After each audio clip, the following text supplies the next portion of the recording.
Good afternoon, everybody, and welcome to Infinite Learning's webinar today.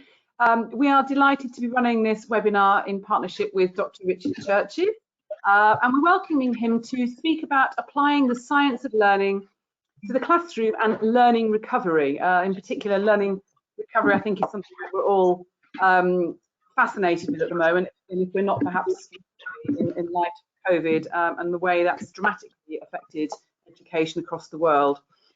So this webinar is going to introduce the content of the course that we're going to be running in partnership with Richard later this academic year. It's going to explore some of the challenges of learning recovery post-COVID from the perspective of the neuroscience and psychology evidence about learning. It will give you a highlight, and introduce you to highlight key principles that may help learning designers to ensure that catch-up programs are as effective as possible. And finally, Richard will reflect on the evidence about motivation and learning and emotions to make sure learning gains are not compromised by stress and demotivation. So a really fascinating webinar coming up. Now, before I hand over to Dr. Richard Churches, a few small areas of housekeeping from our perspective. You are currently all on listen-only mode. I think we've had nearly 140 people register for this webinar, so it's not logistically possible to have you all able to speak. That will obviously be something that would happen in the courses that follow when we'll have smaller numbers. So we're going to allow Richard to do his presentation, and then at the end we'll have a Q&A session. So please feel free during the webinar, as questions may occur to you, to jot them down, or indeed pose them straight away using the chat function in your control panels. Just to save you asking a couple of questions that often come up, will I receive a certificate? Yes, that will be sent to you tomorrow. Will I receive a recording of the video? Likewise, that will be sent to you tomorrow. And also copies of this PowerPoint and some resources. So no need to ask those questions, but anything to do with the content around this topic area, please feel free. So that's enough from me. And Richard, without further ado, over to you. Well, great. Thank you very much, Rebecca, and welcome to everyone to this webinar. We've only got sort of 20 minutes plus about 10 minutes worth of time for you to ask questions in chat. So I'll move quite quickly. I've tried to organize this so that it's more than just saying, look, we've got this 5-week blended learning program that's coming up. It's also going to give you some key takeaways, hopefully, that can help you to reflect on the term coming ahead and the challenges of learning loss and recovery. As Rebecca said, there's a program we'll be delivering over 5 weeks called Applying the Science of Learning to Classrooms and Learning Recovery. I'm the author of Neuroscience for Teachers, and I've done a lot of work at Education Development Trust looking at how we translate evidence from psychology and neuroscience into classrooms, including randomized control trials that we've delivered with funding from the Wellcome Trust. Well, learning recovery is probably going to be the greatest challenge of our career in education. The research suggests that students on average are likely to have lost between 5 and 9 months of learning by the end of June 2021, and that amount could be even greater for some of our disadvantaged student groups. And of course, schools will, across the world, work and try out an enormous number of different approaches to catch up. Small groups, forms of reading by year, all of those strategies have got some good evidence to support them. But irrespective of what strategy you use, we would argue that understanding some of the core principles from the science of learning is going to do nothing but enhance some of that delivery. And I'm going to introduce you to some of those big picture ideas today. Later in the 5-week program, we'll go into much more detail about specific pedagogies that we know there's evidence for, etc. Great.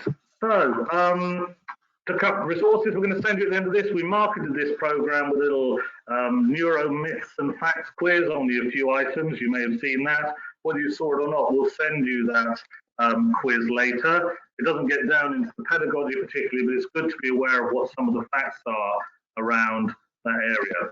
So to kick us off, what I'm going to do is we also put a little video up online. I'm just going to play that video again for you, just to kick us off. You've seen it before, some of you haven't. But as you watch it this time around, or if you're new to it, I just want you to reflect on what the implications of just what you hear in this video might be for planning learning recovery strategies. And you can jot those thoughts down in the chat function, and I'll pick some of those up from Rebecca and her colleagues. Just takes a moment to get these things to work through GoToMeeting. Hopefully that's all away now.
Microphone's off. So hopefully my microphone's back on now. Great. So what you were seeing there was the actual physical process of learning taking place in the brain at the biological level. When you learn, neurons physically move, they connect with each other, and they make groups of connections across the brain. You may have heard the phrase, when neurons that fire together wire together. And the stimulus that we give our children literally changes the structure of the brain. Although, of course, you will also have noticed in the video that what also can happen is that those connections can decay over time. They can actually be physically removed if the repetition and stimulus is not there. And as some people will raise immediately when they see that, that raises all sorts of important implications for us in thinking about what learning loss might be. Children that we're going to be dealing with will not only have missed content, so they won't have the neural connections and associations with previous learning that they might have gained had school stayed open, but at the same time, some of their prior learning and connections may no longer have been reinforced sufficiently for them to continue, because the process can work the other way around. Great. Now, obviously, that is at the very microscopic level. What I want to do now is sort of catapult you to summarizing some of the evidence we know about from neuroscience psychology. And say, okay, so what does that mean, perhaps, in terms of classroom practice? And to sum up, we're obviously going to go into a lot more detail about this when we cover the longer program. But if we were to sum up the challenges of teaching and learning, and also learning recovery from a biology of learning perspective, perhaps there are 6 things you might want to bear in mind. So here I've created a little infographic that you'll be sent at the end of this session. So the first thing is around engagement. So if we look at learning from a biological perspective, all the creatures that did not pay attention to novel or unusual things got eaten. Down the generations, creatures have enhanced and improved themselves through survival, and the brain is strongly wired to pay attention to a novel or unusual thing. It's a fundamental survival mechanism. And in fact, it sits at the heart of the processes that follow on beyond that initial engagement. So you may have come across the research into working memory, making sure things are in working memory, that they're rehearsed and repeated in working memory in order to send them into long-term memory. But it's the process of attention that grabs the brain and triggers the processes of working memory in the first place. A second core principle from a biology of learning perspective, and again, this applies to all creatures on the planet to some degree or other, is the importance of having frequent opportunities for reward. Creatures with feelings of reward, moment by moment, during problem solving, such as the acquisition of food, are much more likely to have a survival advantage over others whose brains are not providing such an important process. So a key other thing to think about really is how do we make sure that reward is put into this process step by step as a really central part of it. Of course, just things being novel and gaining a reward from something would simply not be enough for the brain to decide to physically change its structure. Another core element is repetition. So if you come across something for a second time in the environment, it might be useful for survival, and that's why the brain ultimately goes, oh, hello, this has come along again. I might want to create some connections so that I can understand, recognize, and make use of this again. But here, of course, is one of the great challenges for teachers. How do you provide repetition at the same time being engaging? And in the book, we talk about the need to be engagingly repetitive in order to move things on in the right way, learning-wise. A fourth thing to think about is association. As you'll have noticed in the video, we can define learning from a biological level, and of course there are lots of other ways to define learning that are equally valid, but from a biological perspective, learning is the forming, altering, or removing of connections and associations in the brain. When you connect a piece of information with another piece of information, by definition, you create learning. It's one of the tricks that those memory people use in stage shows where they can remember the name of every person in the audience. They might imagine a particular very novel or salient image associated with a person's name and their face. They make that connection, perhaps to someone else they knew in the past, and that helps them to do that. So when you're doing your catch up and learning recovery, it's going to be really important to also think about not just focusing in on the content was missed, but its association with already existing knowledge, because that's going to make it much more easy to recall and to have embedded. And the fifth area relates to the work that was done in psychology around the structure of working memory and its capacity. So we know from different research studies that working memory is quite limited. That's the bit of your mind that you think with and use while you're engaged in the process of learning. If you think of the last time you got a new phone number, how difficult it was to remember all 8 digits. Well, we know why that's the case. In terms of mathematical numbers, we can remember 7 plus or minus 2 pieces of information. Beyond that, we've actually got to have done some repetition and consolidation to remember the whole number, or there are different techniques we can use. So how will you break down the content in any learning recovery program is going to be fundamentally important. And the final thing to mention in this big 6, I guess, is really just to reflect on us as human beings. We are the greatest survivors on the planet.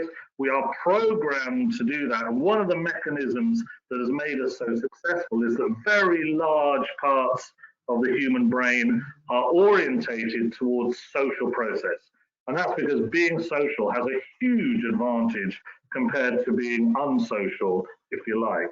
So how we begin to think about pulling all of those elements together, I would argue, is going to be very important. Over the 5-week program, we're going to break each of these areas down and explore them in detail. And you will get a chance to go away, work in your classrooms, come back, and share experiences with other teachers on the program of how you put these sorts of ideas and other ones in the book and other texts we'll share with you how you put those together into your learning recovery program. If there are any questions at this point, I'm happy to take some just at the midpoint before I share an infographic about motivation and learning, because that's another important area.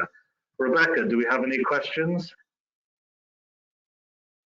Let me just go in and have a little look, Richard. I'm sure if they're like me, they've been focusing on listening and being very attentive to interesting facts that you have been sharing with us. Okay, we've got lots of nice comments. I can hear now. Hello from Romania. Hello from Romania. Hi, nice. I'm in Latvia at the moment, by the way, so not in England or Dubai, but yeah. Some people are struggling with audio, but that seems to have come back now. Any questions? Anyone at all? Please feel free to ask them now.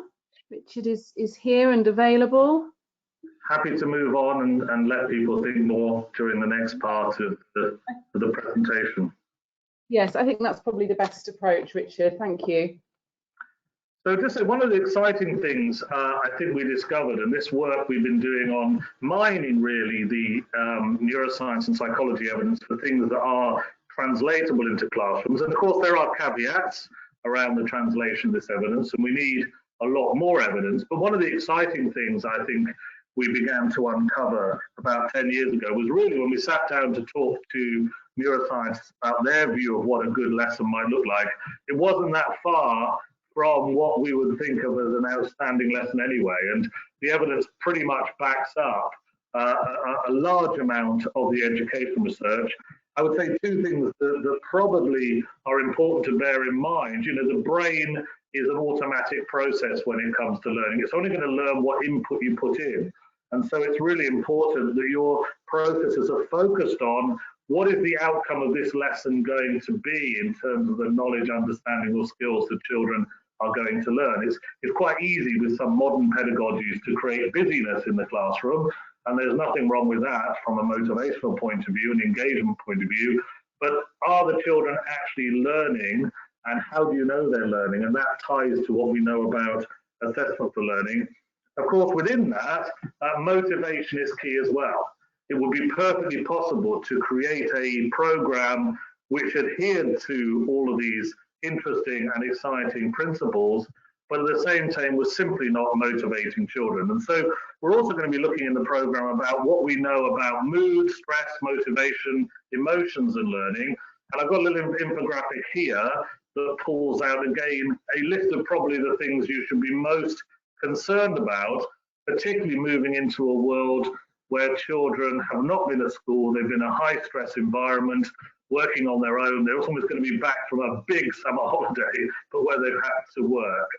Now, first thing, there are three different things that can affect the classroom climate, if you like, the weather in the classroom from a neuroscience and psychology perspective, and those are mood, stress, and motivation. And we will define those as very different things with specific meanings. So the mood in the classroom will be, is the mood friendly, pleasant?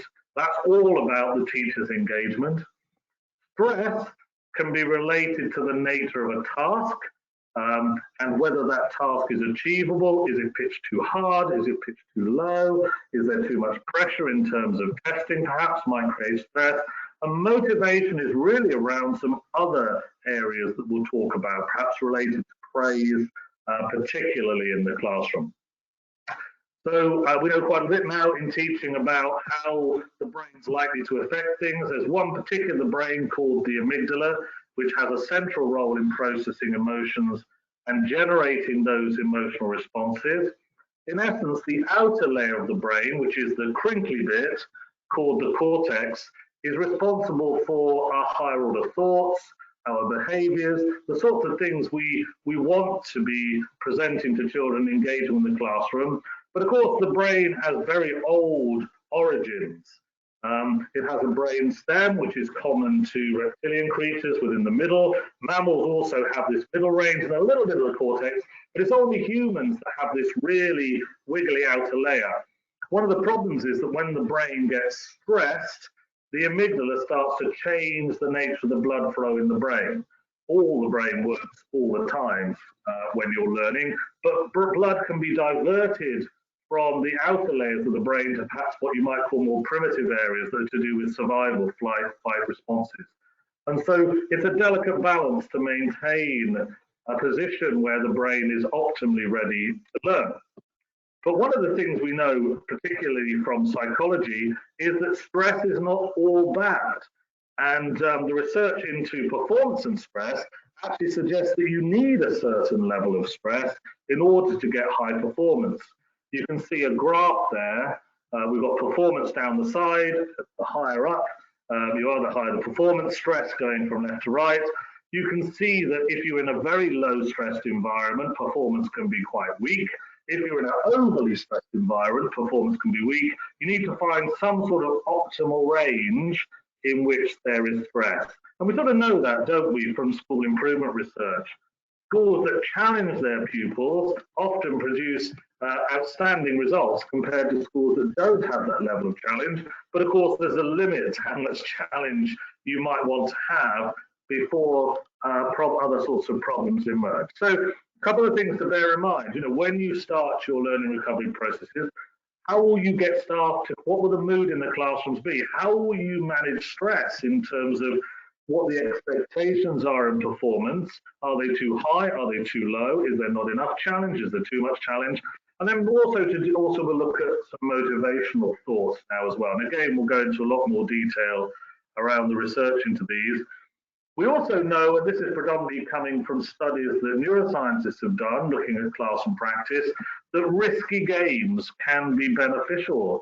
The brain really likes to take a little bit of a risk now and then. It likes to get the payoff from trying something out and seeing if it works or not, obviously providing that there's in a supportive environment. And I guess in lots of classrooms, we might relate that to engagement and fun and creativity and those sorts of things. Fundamental also to motivation is positive reinforcement, the use of praise particularly. But we know some things about praise now that are very important. Any old praise isn't going to just work. And this ties very closely to the education research that supports it. And you're going to make sure you put in place praise that's well-deserved, that's credible, that's specific, and particularly that encourages task-related behavior and problem solving. And that relates to how you might be able to manage some of the stress. I think one of the difficulties we're all going to face in schools is how do we introduce the fact we've got to accelerate learning, perhaps if you like that term, or gain learning loss to the children when they're back in school? How do we present this? Oh, you're so far behind, we're going to have to do all this extra stuff. Or do we find a way of making it part of the normal flow that encourages that task behavior? And how will we do that? How will we identify which bits of the curriculum we need to go back over or which bits we need to embed more? And also, of course, we know as teachers, learners' own accomplishments and praising them for those are extremely important. And finally, it's worth thinking hard about the other things that can affect mood and emotions. There's a whole chapter on these areas by Ellie Dommett from King's College London in the psychology and psychiatry department there, who I co-wrote the book with. And she also points to evidence that we have from strong research into the day of the week, the time of the day, the importance of sleep, and also the importance of exercise around effective learning. Now, you may in your school be deciding to run a standard timetable like you did before, perhaps have particular catch-ups for certain groups. You might want to think about how all of these things might impact upon them and how it might have an effect on learning. Anyway, I hope those very big picture summaries are useful for you. You're welcome to use them in your schools. You'll be able to download them as infographics that you can share in your school. And as I say, we'll be covering these areas step by step on the program, and also give you an opportunity to work in groups at a certain point around specialisms. So in the book, we talk about the latest evidence around a number of different individual differences, such as autism, ADHD, dyslexia, etc. And there'll be opportunities for you to work in groups with other SEN specialized teachers or in primary and secondary phases. Great. Well, it's 2:25, so that gives us 5 minutes. If we've got any questions, I'm very happy to take some. Thank you, Richard. I'm just having a quick look here now, and I can see we have one from Craig. Hold on one second. Let me just go back and find the question. Okay, yeah. So where does thinking come into this, and how can teachers actively promote thinking, not metacognition? Okay, so let's just take thinking as part of the process. So it's actually the process of thinking that leads to the brain triggering its processes of learning. The psychologist Wallingham has a nice phrase, which is memory is the residue of thought. And what we know is that actually if you want someone to learn something, you need to get them to think hard about something. The very process of holding something in working memory and thinking about it is the generative process that leads to that information transferring into long-term memory and therefore having the potential to be recalled again into working memory. So from a psychology and neuroscience view, you can't separate thinking from learning. So a lesson that doesn't engage children in the active process of thinking hard is not going to effectively work in terms of learning anyway. So in terms of the pedagogy part, I'll get on to metacognition in just a moment.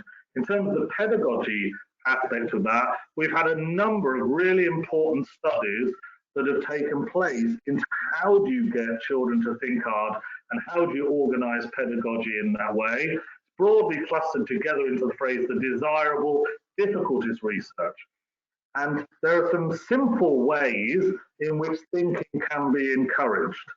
So we know from studies that there's something called the generation effect, where children do not get all the information and where they have to think through the gaps in that information to come up with the answer. That enhances the potential for things to go into long-term memory. That's one example. The use of a form of distributed practice where you don't teach in one long block, which on the surface might make it harder to learn, but actually that's why it's called a desirable difficulty. So you might segment the lesson into sections in order to do that. And so a lot of the things we do normally in the classroom are very valid. Metacognition is interesting because it's one of the things that's been most trialed in classrooms. And if you look at the EEF, the Education Endowment Foundation Teaching Learning Toolkit, it actually has produced the highest level of outcomes in terms of learning outcomes compared to control conditions in randomized control trials of just about everything that's been trialed. What does that involve from that point of view? We have a whole chapter on metacognition. It involves a structured process of thinking through things very carefully. Inherent to that is getting children to have a clear goal or giving them a clear goal around their learning and getting to monitor their process towards that goal, selecting different tools. Now, the selecting of tools bit requires teaching. And so you may want to look at a number of different strategies from pedagogy generally that might help children to structure their learning in different ways and think them through. So we'll build in some thoughts about that, definitely in the program around the education pedagogy to help you with that. But I don't think we can separate thinking from learning that's effective, I would say. Brilliant, thank you, Richard. Very comprehensive answer there. Thank you very much. Lots of lovely positive feedback here. Just one other question I can see from Danya. Hi, are there any strategies to increase data retention of our brain? I think perhaps you touched on that just a little, but you might like to expand. Data retention, so sort of facts and figures and numbers. Yeah, I mean, there's all sorts of interesting things that come from the neuroscience evidence. I'm just going to pick one or two for the moment. So if we take something like what we know about episodes of learning. So there's something called the primacy and recency effect. We've actually known this since about 1890 and the early part of the 20th century, so it's not new psychology. But if we had a list of information, I think you're talking about literally at that level, the first few things in that list and the last few things are the most likely to be remembered in any learning episode, whether it's this 30-minute session I've delivered, or whether it's your whole lifetime. You can probably pretty much remember the last 10 things that happened to you. It gets a bit fuzzy in detail before that. Or, for example, you might remember some of your earliest memories in life. The same thing would apply in a classroom. And then the primary effect shows a dip between the 2 points. So that immediately says, hang on a minute, do you teach in one long arc when you're trying to get those sorts of facts across, or do you break it up into specific learning? Another important area, which is from psychology, but more recent psychology, is the importance of various strategies of retrieval practice. And we're going to do a big chunk on this. Retrieval practice comes from the term where if you take something from long-term memory and put it into working memory again and think about it, you've retrieved it, then that helps you to remember it again. And that would include low-stakes testing, multiple choice testing, for example, but it could also include styles of questioning that probe children to really think hard to pull that information back out of long-term memory and into working memory. So there's a lot of things that can help. You might well be sitting back and now saying, well, that's all very well for knowledge and facts and things like that. But what about more higher order thinking? Just to round this off, from a psychology perspective, this is all interrelated. So working memory, the place where you hold your thoughts while you're thinking a problem through. Imagine I said, think of a pink flamingo. You can imagine one. You're using your working memory. The same way a teacher says, think through this problem. Well, that's quite limited. But the important thing is, once something's been consolidated and has entered long-term memory, when you bring it back, you can add more information to it. And so you can actually think of more and more complex things by making sure that they're embedded first and adding more to that and building it up. It's how we can go from struggling to drive a car because just moving the gear stick is one very mind-consuming endeavor towards getting to a point of what we call automaticity, in which we actually can drive the car, talk to our friends while we're doing it, listen to the radio, really comfortable. That's come from a step-by-step process of embedding something as a fact, moving into our understanding, consolidating it, applying it, until in the end we have some automaticity around it. That was quite a long explanation, but I'm trying to pull together the different elements to see how we can do it. Just the final thing to say on that, really, will neuroscience psychology ever give us a killer pedagogy? No, it won't. And this program is not about saying, here's your neuroscience lesson plan. What it will give you is a wide range of research-informed understanding that will help you to reason clinically, if you like a clinician reasons around the treatment that they might give patients based on their understanding of the biology and what certain things might be available. Thanks, Richard. That's really, really interesting. And I should say, because you've referenced your excellent book, which I'm lucky enough to have a copy of a number of times, and just to reiterate to participants that are considering signing up and registering for the programme, that the ebook version is part and parcel of the delegate rate. So that's that's actually included, which is in itself worth quite a lot. I've just got some, again, not so nice, but thank you, very detailed answer. That was really helpful from Dania there. I'm just going to pose this one last question because I'm aware we're kind of running slightly over, but just one more, Richard. In a diverse classroom, is there any particular strategy you can recommend to meet the needs of the students with different abilities? That's from Asuko. I hope you pronounced that correctly, Asuko. Yeah, I think one of the things we have to say is that the use of neuroscience and psychology evidence in classrooms is still new.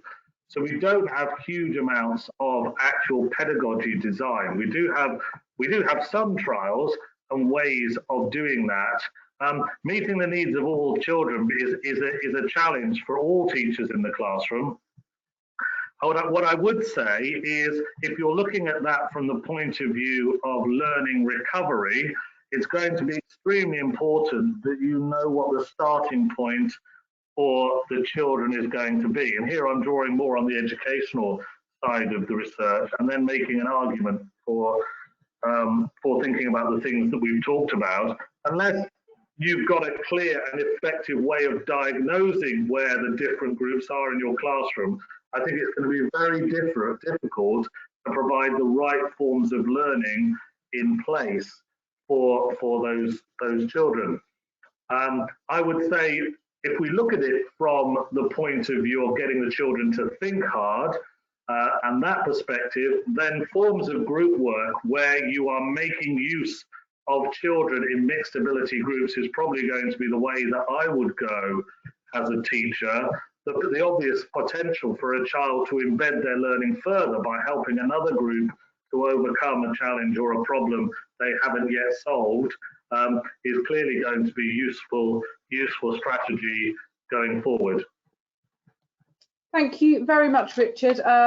There's no other burning questions, lots of thank yous and very helpful answers, very detailed. Thank you very much. So I'm going to leave it there for questions now, but by all means do email myself if you've got any questions that occur to you, any burning questions that occur afterwards, and I can share those with Richard and we can get back to you.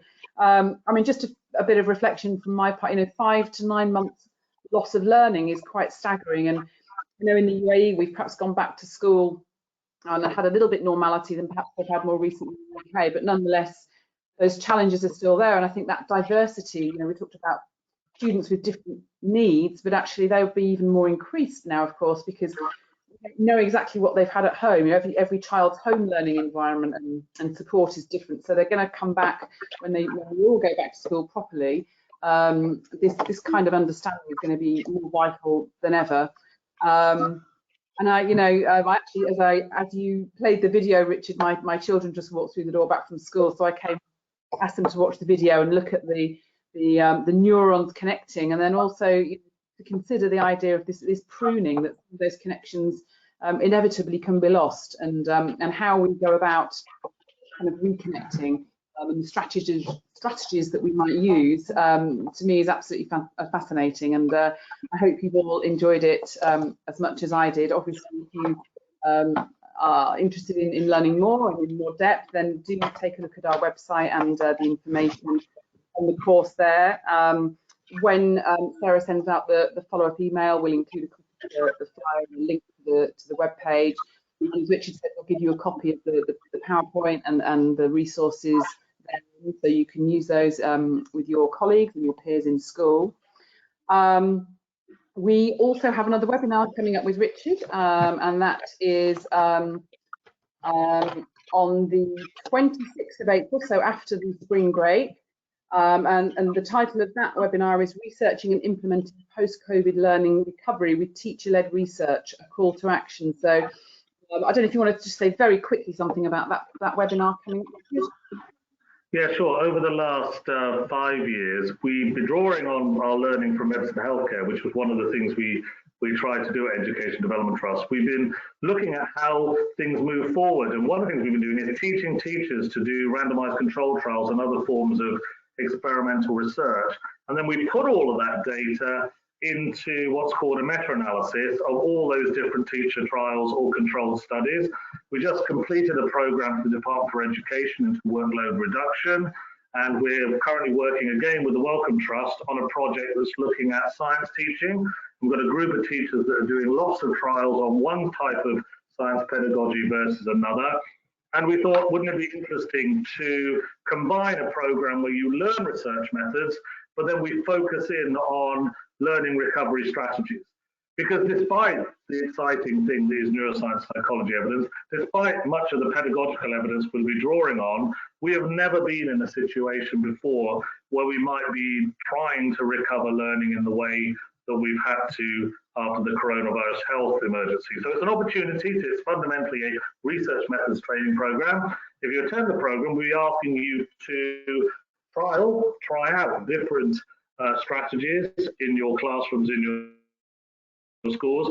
But the interesting thing is we're going to combine that data into a research report that we'll aim to publish in the journal at the end of the project. So sort of an exciting way to engage with learning recovery, we hope.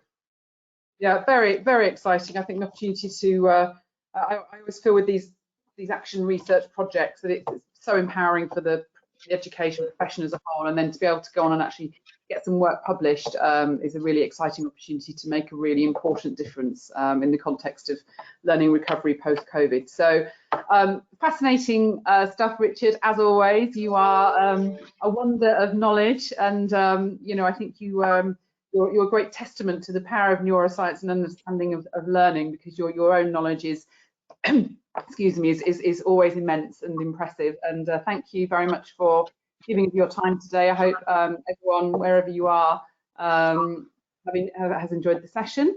As I say, do take a look on the website and see if you're interested in joining the course. Okay, thanks everybody, and have a lovely evening. Great, thanks everyone. Have a great evening. Thank you. Bye.